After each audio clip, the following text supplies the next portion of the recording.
What's going on, everybody? Y'all already know the vibes, man. And today's the day. Unfortunately, you guys already know where I'm going with this, most likely, but I have been doing a top 5 series in each specific Call of Duty title, and we've ended up on Modern Warfare. So don't want to make this video just because I didn't really enjoy Modern Warfare, partially because I was ass at it, but mostly because I had a team with Octane and he baited me and benched me 3 times throughout the year. This list is going to be interesting. It's mostly ruled by one team. You guys can probably imagine who that is, but I'm going to do my best to give you guys my top 5 players in Call of Duty Modern Warfare.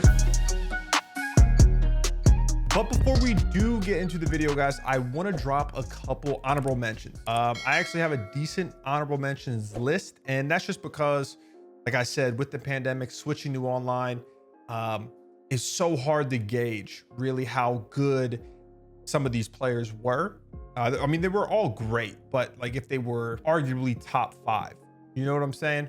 So just to start off, we have Envoy, Huke, Pharaoh, Formal, and then I'm rounding out the honorable mentions with Arcides, Wuskins, and God RX. All those players were fantastic over the course of the year. Starting off at number 5, guys, I gotta give it, and this one might be a hot take. This guy had his breakout season in MW. He didn't start the year off in the CDL, but he quickly made a name for himself, and that is none other than the big homie Big Wake, aka Awakening. And you guys might be shocked, maybe, if you don't know much about him, or you didn't know much about him in MW.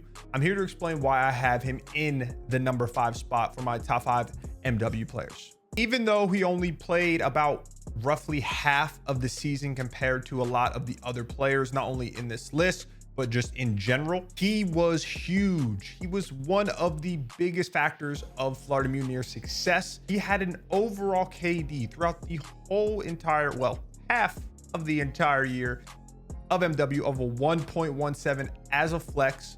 Now, I'm going to go more in depth. I'm not just going to drop the KD bomb and say, oh yeah, that's why it was top 5. Even though realistically, I probably should, because this is MW anyways. Do y'all even care about, I don't know if y'all even care about MW, but I'm still going to explain why. Also, shout out to Easy Mac, because I am using his Google Docs page for the overall statistics in MW. It was the only place that I could find any sort of stats. But not only did Awakening have a 1.17 overall KD, he had the highest Slayer rating in the league at a blistering 96.4. I don't know exactly what goes in that rating, but Easy Mac is the stats guy. Obviously, that means that he was getting a lot of kills, getting a lot of assists, just the overall Slayer prowess, ability, whatever you want to call it, he was putting on. He had the highest in the league, higher than the likes of Simp, the likes of Cellium, Shotz, Octane, whoever else. He was number 1 in that category. When it came to hardpoint, guys, Big Wake was consistent. He averaged a 1.15 in the mode. He also averaged about 27 kills per 10 minutes in each hardpoint, putting him amongst the best of the best when it comes to that stat. But it gets better, guys. Trust me. Big Wake had a 1.3 KD in SND throughout Modern Warfare. He was crucial to Florida Mutineer's success when it came to SND. Kid is great, and I got to show him some love. So that's why he's coming in at number 5, guys. But now we're going to move on to number 4 on my list. Coming in at number 4, we have the homie Cellium, a slithering snake himself. No, I'm just kidding. Homie MC, though, phenomenal player. You guys all know who Cellium is, one of the most talented players in Call of Duty right now.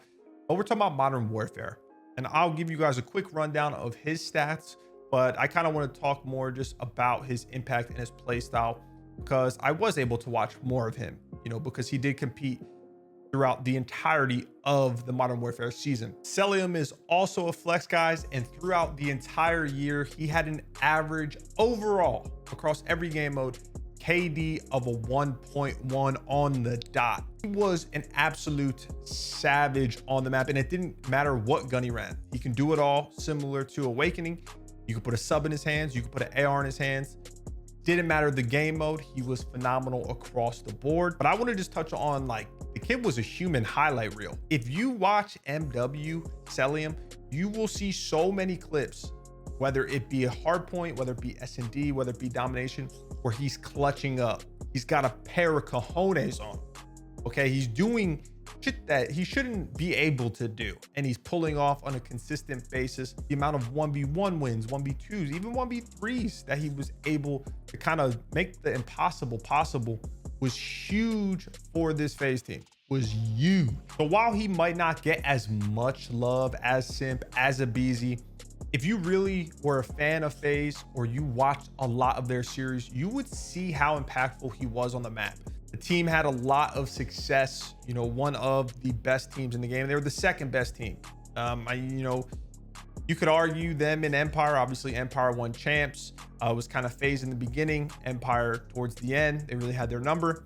But I think Cellium's play throughout the entire year, it deserves a top 5 spot. And more importantly, in my opinion, it deserves the number 4 spot. Moving on to number 3, guys. This is a name that I've said a bunch in these past couple videos, a name that you guys all know, a household name, one half of the Tiny Terrors, and that is OAKBOYZ. I don't even know, like, do I even need to explain why I have OAKBOYZ in the top 5 to y'all? More specifically, in the number 3 spot. Maybe people even think he could be, you know, worth a little bit higher than a number 3 spot, but it's just tough, man. It's tough because all of these players are so damn good.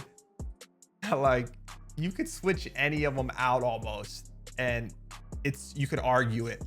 But let's just get into some of the stats that OAKBOYZ had throughout the season. You guys all know OAKBOYZ is one of, if not the most aggressive player in the league. He runs the SMG role. He is the entry fragger. He really just makes the game easier for everyone else on his team. And throughout the year, he had an average overall KD of 1.07. In COD, it's very important to have a good entry fragger, someone who can be the first in line, be that aggressive player, that annoying player that can pop those 2 and 3 pieces. And OAKBOYZ is probably the best in the last couple games when it comes to that. In S&D, he had a 1.05 KD throughout the year. Y'all already know he was Mr. First Blood. Blood or Blooded is the nickname that I gave him. Well, I didn't really give it to him. I just kind of thought of it. But he did have the most First Bloods in the entirety of the league in MW. He was just a force to be reckoned with in S&D. I mean, he was just a force to be reckoned with in general, but especially in S&D, because he, no matter what, you knew he was hitting X lane. You knew he was going to be in your face. He wasn't going to play slow.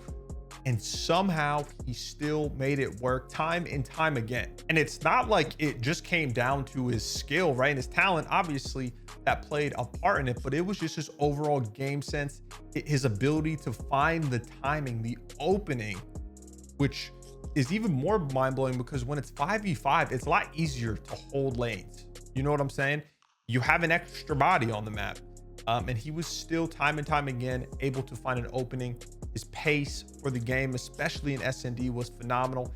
And he was just that, like, thorn in your side, you know, that little kid that just kept nagging you couldn't get away from. And I've said this multiple times about him, guys, but I do think, even though I currently have him at the number 3 player in MW, and I think he could, you know, potentially be the best player in Cold War right now. He's one of the best players in Black Ops 4.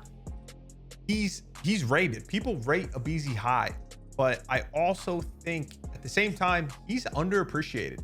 And it could be because Simp is on his team, you know, his duo of the Tiny Terror pack. But I swear to it, to this day, OAKBOYZ has the hardest role in Call of Duty. And he does it at a level that no one else is able to replicate. And then coming in at number 2, guys, we have the former Halo World Champion turned Call of Duty World Champion in Shotz. And this one was tough, man, because I think you could easily have Shotz at number 1.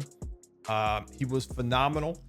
You know, he started off slow in the beginning of MW, but once he got comfortable with the game, comfortable with his teammates, he really started to shine.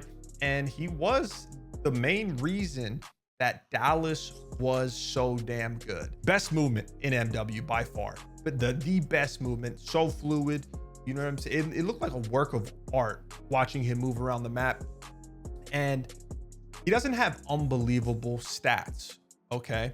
But when you weigh in not only what he did on the map, whether it be hardpoint, S&D, domination, his team's success, his impact, you know, his ability to make the impossible possible. I've said that already, but Shotz is another player that does that so damn often. Just to touch on his stats a little bit, he had an overall KD of a 1.06 throughout the entirety of the game. That's across all 3 game modes, hardpoint, S&D, and domination. I think something that is interesting that I do want to touch on is when we get into hardpoint, he had a 1.10 KD in the mode, which is great. You know, when you're looking at a large sample size throughout the whole year, that's fantastic.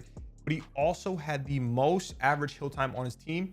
And he was amongst, you know, the highest average hill time players in the game. And it's crazy because in hardpoint, guys, majority of the time, your main AR player on average has the most time in the hill because you want your sub players like Shotz to be able to push out those lanes. They're faster on the map, right?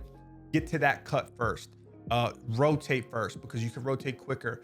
You know, there's a bunch of other variables. But Shotz had like the same average hill time as players like Assault, players like Shawnee, accuracy, slower AR players. So not only was Shotz doing his thing, he was getting a lot of his kills in and around the hill. All of his kills were very important. And when he wasn't in the hill, he was fantastic at pushing out the correct lane, the correct cut, getting those kills, getting those entries to open up a rotation or, you know, holding a hill. Like I said, the majority of his kills came from very close to whatever hill it was at that given time. In S&D, Shotz's KD was, you know, it was average. He had a 1.01 throughout the entire year, but it, you know, the stats don't tell the whole story. This guy was a playmaker for Empire. You know, him and Illy, you can even throw Huki in there. They made the S&D so easy for the old heads, Crim and Clay. No disrespect to Crim and Clay. Y'all know it's all love. But Shotz was just a freak when it came to maneuvering around the map, right? Getting that first blood, staying alive. His clutch ability was also up there. It seemed like every single series he was able to pull off a ridiculous clutch. I think you could maybe potentially give Shotz the #1 spot, but in my opinion, I got to give it to someone else. You guys are about to find out shortly. Coming in at #1, guys, has the second half of the Tiny Terrors. I've said this motherfucker's name so damn much lately, but it is Simp. Guy's an absolute freak, man. I'm gonna keep this one quick because y'all already know how good Simp is, okay? And he's how damn good he's been since Black Ops 4. He had an overall KD of 1.15 across the board as a SMG player.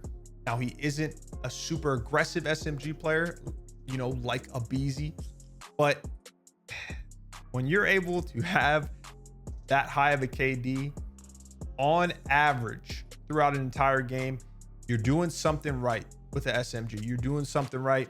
He had a 1.12 in hardpoint. He set the record for most kills in hardpoint with a 50 bomb. I think he was the only player with a 50 bomb. He also had just under a 93 Slayer rating, which puts him amongst the best in the game, top 5 in that. He's just, I say it doesn't matter what game, when I kind of talk about him, he's just a very smart player. His pace is damn near perfect. He just has very good reads. He has a very good understanding of how to capitalize on his opponent's mistakes. One of the best players at playing his life, really being smart, not putting himself in a bad position. He's cream of the crop when it comes to that. If anyone watching wants to, you know, be a CDL pro, be a professional Call of Duty player, and you run a submachine gun, you need to watch Simp's VODs. He does it all, like to a T. He does it all to a T. In hardpoint, he had a 1.12, but where he really shined was S&D. No surprise, because he did come from the S&D scene, guys, but he's been, you know, one of the most important pieces to their S&D success the past couple of years. because he is so damn good at it. He averaged a 1.31 KD. He also was amongst the highest in duel percentage wins, damn near 70%. And then for domination, he had a 1.17, so a 1.15 on hard point, I think a 1.31 SD, a 1.17 in domination. He is just the complete package. He's been arguably the best player in the past 2 titles. Cold War is still going on as I'm making this video, but you could have him as the best player in this game too. He's something special, man. He just, the way he works the map, the way he positions himself on a consistent basis. Very smart player, very methodical, very high IQ. He's super impactful. You know, his clutch ability, like, I could just keep rattling stuff off. He literally is like the LeBron James of Call of Duty. So I have to give him the #1 spot, man. His consistency, playing at that level, at such a high level consistently, you have to respect it. So Simp is the best player in Modern Warfare, in my opinion.